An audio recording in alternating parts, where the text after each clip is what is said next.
Salut à tous, on se retrouve pour une vidéo spécialement consacrée à Julian Alvarez au Barça et on va voir si c'est un transfert possible ou non.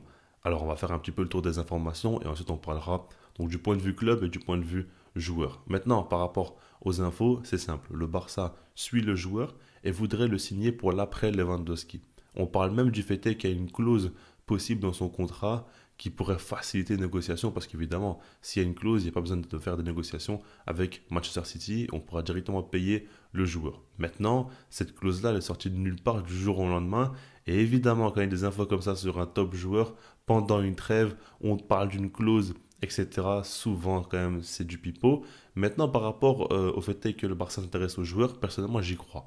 Parce qu'on sait très bien que Lewandowski est sur la fin, il faut préparer l'avenir, il faut un neuf plus jeune qui pourra rester des années au club. Et Alvarez, il a tout pour réussir au Barça, c'est sûr et certain.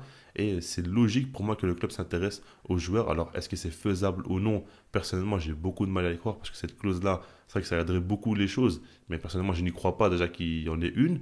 Et puis surtout, il est sous contrat jusqu'en 2028. Donc, il reste 50 contrats. Il fait de merveilleuses choses du côté de City. Ils n'ont aucune raison de le laisser partir.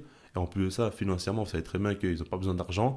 Donc, il y a vraiment tout qui est de leur côté. Après, on sait très bien que Guardiola dit toujours que si un joueur veut partir, il le laissera. Donc ça dépend un petit peu du joueur. Mais encore, avec Bernardo Silva, par exemple, on avait vu qu'il voulait partir. Il n'a pas vraiment pu le faire. Enfin, City demandait quand même beaucoup d'argent.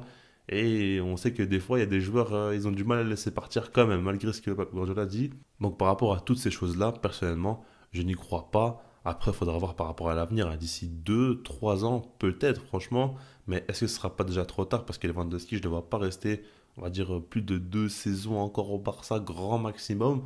On verra parce qu'il a quand même déjà 35 ans, hein. D'ici là, jusqu'à quand il aura 37 ans, etc., ça va commencer à faire très âgé. Il faudra vraiment un autre numéro 9, plus jeune, qui pourra enchaîner beaucoup de matchs durant la saison. Maintenant, par rapport à Alvarez, on va pas se cacher, c'est un joueur exceptionnel. Personnellement, je l'apprécie énormément et j'ai aucun doute sur le fait que s'il vient au Barça, il va réussir au sein du club. Maintenant, par rapport à ce joueur, déjà, il faut un petit peu relativiser, il faut prendre du recul. Parce qu'Alvarez, il est arrivé à la mi-saison du côté de City, il a directement explosé, mais en soi, il n'a jamais eu un rôle important. On a vu que ça a toujours été Haaland qui a joué. Là, cette saison, avec l'absence de Kevin De Bruyne, il joue plus, il joue surtout plus bas sur le terrain dans un autre rôle. Et par rapport à ça, c'est pas encore un joueur qui a fait une saison complète où il a pu montrer vraiment toute sa panoplie, ou par exemple, en tant que numéro 9, il a su marquer plus de 30 buts ou quoi. Et pourtant, on le valorise déjà à plus de 100 millions d'euros. On le valorise comme étant l'un des meilleurs neufs au monde, ou en tout cas l'un des meilleurs joueurs au monde à l'heure actuelle. Et ça, c'est quand même un petit problème. Ça fait que peut-être que, on va pas dire qu'il est surcoté, parce que ce qu'il a fait quand même en Coupe du Monde, en Ligue des Champions, etc., c'est juste fou et c'est pas normal. On sait très bien que quand un joueur arrive du côté de City, on dit que le temps qu'il comprenne le jeu de Guardiola, ça prend notamment une saison, où il aura une saison, on va dire, de compréhension, puis au bout de la deuxième, il va commencer vraiment à jouer son football.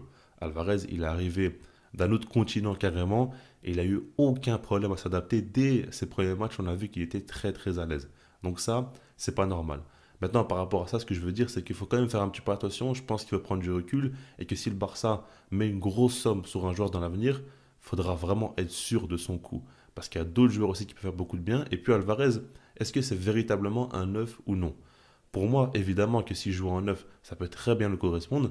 Maintenant, quand on voit son évolution dans un poste un peu plus bas, plus reculé, où il apporte aussi beaucoup à la création, bah en fait, on comprend que c'est un joueur qui a peut-être besoin de plus de liberté, qui peut apporter plus qu'un simple joueur qui va finir. Déjà qui apporte énormément sans ballon dans son pressing, dans son contre-pressing.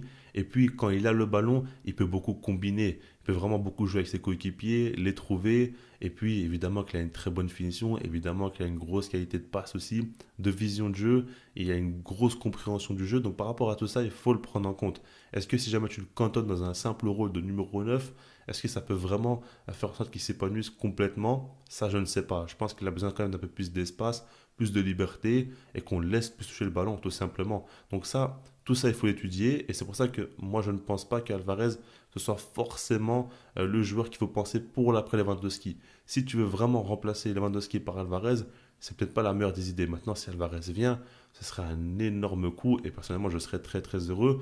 Mais j'aimerais qu'il ait plus de liberté, qu'il puisse faire vraiment ce qu'il veut parce que c'est un joueur pour moi qui est phénoménal. C'est pas normal de marquer autant de buts, d'améliorer son jeu match après match. On voit que maintenant il met des coups francs, on voit qu'il apporte beaucoup plus à la passe dans les derniers mètres.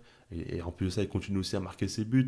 Enfin, il fait tout. Honnêtement, il fait tout ce joueur-là. Il est très intelligent, très bon techniquement, très bon à la finition. Il a vraiment beaucoup, beaucoup de qualité et c'est un joueur total offensivement, en tout cas, selon moi. Donc, par rapport à tout ça, moi, je suis pour Alvarez. Maintenant, il faut vraiment réfléchir à la question du comment tu vas l'utiliser. Est-ce que vraiment tu vas le cantonner dans un rôle simple de numéro 9 ou tu vas donner plus de liberté? Et c'est là où il faut penser tout simplement, selon moi. Je fais ça là-dessus, puis moi, je vous dis peace.